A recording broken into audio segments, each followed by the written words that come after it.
Hi Aquarius! Welcome and this is your reading. Be open-minded po, hindi po halos lahat makaka-resonate. Kaya piliin nyo na lamang and thank you nga po pala sa mga nag-subscribe, lalo na sa mga bumabalik. Marami pong salamat. Give me the message for Aquarius. Ano yung mensahe sa'yo? Give me the message for Aquarius. Ano yung mensahe sa'yo?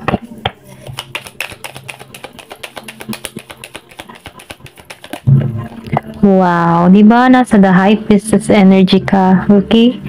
Nakikita ko dito yung spiritual growth mo. May paglago yung spiritual mo. Nagiging balance sa yung kaisipan or pwede rin sabihin aware ka sa mga bagay-bagay, sa mga nagaganap sa buhay mo.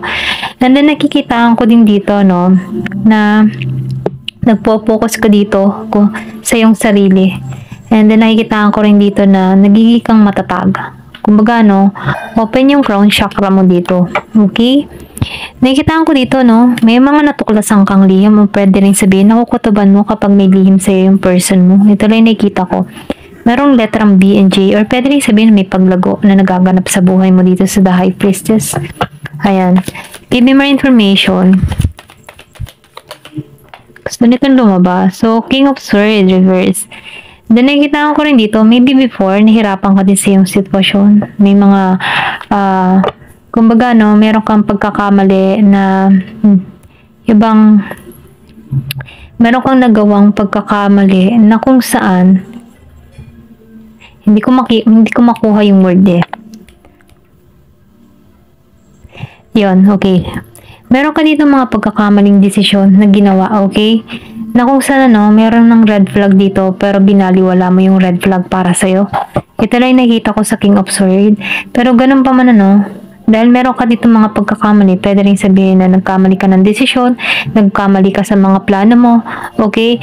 So ngayon nakita ko dito yung realization para sa yung sarili. Give me more information, ito yung mensahe. Ayan. Tumalsik to, gusto nito, Queen of Wands. Yung iba sa inyo, nakikita ko dito na nagiging kang maayos yung kalagayan mo. Yan. Or pwede rin sabihin dito sa King of Swords, meron ditong tao na nagkamali sa'yo. Nagkamali ng hinala, mga ganyan. Pero dahil dito, sa Queen of Wands, nakikita ko rin talaga dito na protektado ka, grounded ka, and then nagiging kang maayos, nagiging kang maganda, okay? Kumbaga, minamahal mo yung sarili mo dito sa Queen of Wands. Alam mo kung paano mahalin yung sarili mo. Alam mo kung paano i-develop yung sarili mo. And then nakikita ko dito yung sunshine. Masayahin ka. Okay? Ginagamit mo yung intuition mo. Kasi nasa yung The High Priestess eh. Ito lang nakikita ko. Kung bakit nagiging kang matagumpay or kung bakit nagiging kang success sa mga plano mo dahil ginagamit mo dito yung kutob mo. Give me more information. So, meron ditong Ace of Swords. Nagiging ka ditong matalino. Ito lang yung nakikita ko. Nagiging kang matalas. Yung kaisipan mo, yung mga bawat desisyon na ginagawa mo, pinag-iisipan mo maigi. And then, tinatanggalan mo yung mga dapat nang tanggalin sa buhay mo or yung mga negative thoughts na naiisip mo, inaalisan mo to. Kasi nakikita ko dito yung nakatuon ka ngayon sa goal mo, sa tagumpay, okay?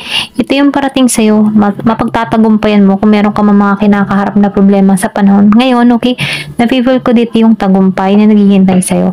Give me more information, ano pa yung mensahe. So, meron ka dito na 5 of Pentacles. Kasi nakikita ko dito nakaranas ka din ng paghihirap sa buhay or pwede rin sabihin gipit sa sitwasyon. Kaya meron ka dito mga plano or hakbang na gagawin dito. Justice. So, na-feel ko dito, maybe nangyari na to in the past, hindi ka naging balance or pwede rin sabihin nangyayari to sa'yo ngayon. Yung iba sa inyo hindi balance ngayon. Hindi balance. Kumbaga humahanap ka dito ng justice. Kung meron mga gumawa sa'yo ng hindi maganda, humahanap ka dito ng hustisya. Okay, dito sa justice. Kaya lang naka-reverse eh. Kaya hindi mo pa makamit yung justice para rito. Ito lang nakikita ko. Pwede rin sabihin pinagmaltratuhan ka. Pinagmaltratuhan yan. Pinagmaltratuhan ka, inalila ka, inabuso ka. Yung mga ganun ba? So, ikaw, kasi nakikita ko dito yung kahirapan eh. Kaya, maybe ikaw ay kinutya-kutya dito. Okay? Kumaga, ang dami mga sinabi sa'yo dito. Or pwede rin sabihin nakaranas ka dito ng bully. Na kung saan mahanap ka dito ng justice. Yung iba sa inyo. Pero ganun pa man Dasan. Huwag ka mag-alala. Meron ditong tagumpay na naghihintay sa'yo. Kung ikaw man ngayon ay nakakaranas ng parang nahihirapan kasi yung sitwasyon, dito ka patungo sa tagumpay, magiging kang masaya, magiging kang maligayang maligaya, kasi nasa yun ang dasan eh, kumbaga nagniningning ka dito eh, kumbaga kontento ka kung ano yung meron ka dito sa dasan, and then napipil ko din dito na ma-achieve mo yung kung ano yung mga gusto mo sa buhay. Kahit ba, napipil ko dito no, kahit hindi mo nakukuha yung anumang halaga, o malaking halaga, may pagkakontento ka rito. At yun yung pagiging mong kontento, yun yung blessing. Blessing para sa'yo, okay? Kasi meron kang kakontentuhan para sa iyong sarili. Ito lang yung nakikita ko. Meron ditong Year of the Dog. Then dito, no, sa Ten of Wands reverse, na-feel ko dito na matatapos na lahat ng mga responsibilidad mo. Kung ikaw man ay yung tipo ng tao na marami kang kinakaharap, marami kang mga kabiguan or bigating na dinadala, no? Mga problema, mga ganyan. Matatapos na to. Ito lang yung nakikita ko. Nafe-feel ko dito yung kahilingan mo matutupad. Kaya, manalangin ka. Manalangin ka para rito, okay? Give me more information. Ano pa yung mensahe sa'yo?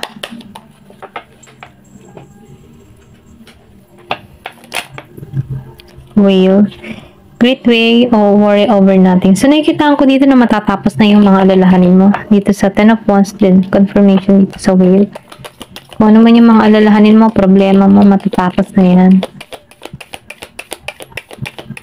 Give me more information.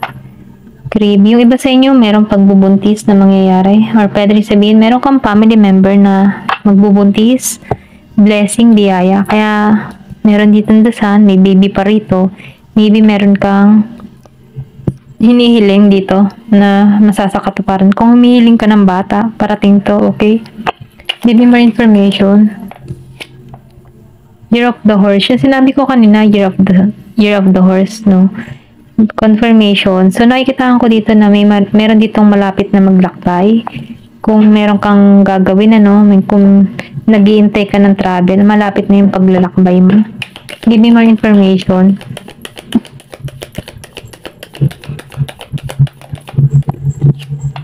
Then dog, then you are protected, okay? Protektado ka ng iyong mga kaibigan. Meron ka ditong malalakas na kaibigan na pinoprotektahan ka. Kumbaga, handa itong ipagtanggol ka kahit anumang uri ng labanan, ano? Kung meron man nang bubuli sa'yo, talagang handa itong mga kaibigan mo na depensahan ka dito. Ito na yung nakikita ko. Meron ditong Year of the Dog. Give me more information. 4-leaf clover. So, nakikita ko dito yung blessing, good fortune na patungo sa'yo. Meron ka din ditong secret admirer, okay? Merong lihim na pagtingin. Yung iba sa inyo, no, meron nagkakaroon ng interest sa'yo. Lihim siyang humahanga sa'yo. Pwedeng hindi mo to, wala kang idea para rito. Meron ditong box. So, yung iba naman sa inyo makaka-receive ng regalo, okay? Pwedeng merong magbigay sa'yo dito ng regalo. Kasi meron ka ditong secret admirer eh. Meron ditong wishbone. So, meron ka ditong wish na matutupad. Kung ano man yung kahilingan mo, masasakatuparan mo to. Okay, tinan pa natin. Give me more information. So, nakikitaan ko dito ang beetle. Wow, good fortune talaga yung parating sa'yo.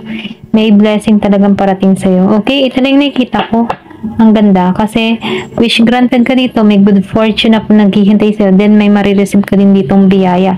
Meron ditong paglalakbay na mangyayari sa'yo. And then, yung iba naman, ay meron ditong blessing na baby, okay? Meron magbubuntis.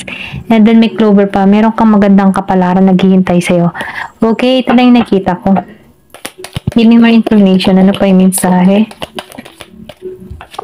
So, meron ditong older woman, okay? Merong involved na maedad na babae. Pwedeng ina mo to, okay? Sinusuportahan ka pa rin ng magulang mo, or pwede rin sabihin na meron ditong tao na makakatulong sa'yo. Pwedeng ito, may edad na babae, or pwede rin sabihin meron kang boss na may edad na babae, okay? Ito lang yung nakikita ko. Give me more information. Ano pa yung mensahe? Wow, money pot. Diba? May swerte dito, okay? Pwedeng pamanahan ka dito ng may edad na babae, kasi ito yung naghihintay sa'yo eh. Mapalad ka, swerte ka. Then, meron kang marireceive na regalo. Meron ka pang hiling na matutupad. Meron dito ang paglalakbay na naghihintay sa'yo. May kaibigan ka rin dito mga tapat. And then may baby. Wow. Blessing ka talaga dito, okay? Marami ka na kasing naranasan ditong pagsubok sa buhay. Pero ganun pa man ang biyaya ay hindi mo inaasahan. Nabigla ka na lang sosoprasahin dito. Okay, ito lang yung mensahe parating sa'yo. Thank you for watching and love and peace.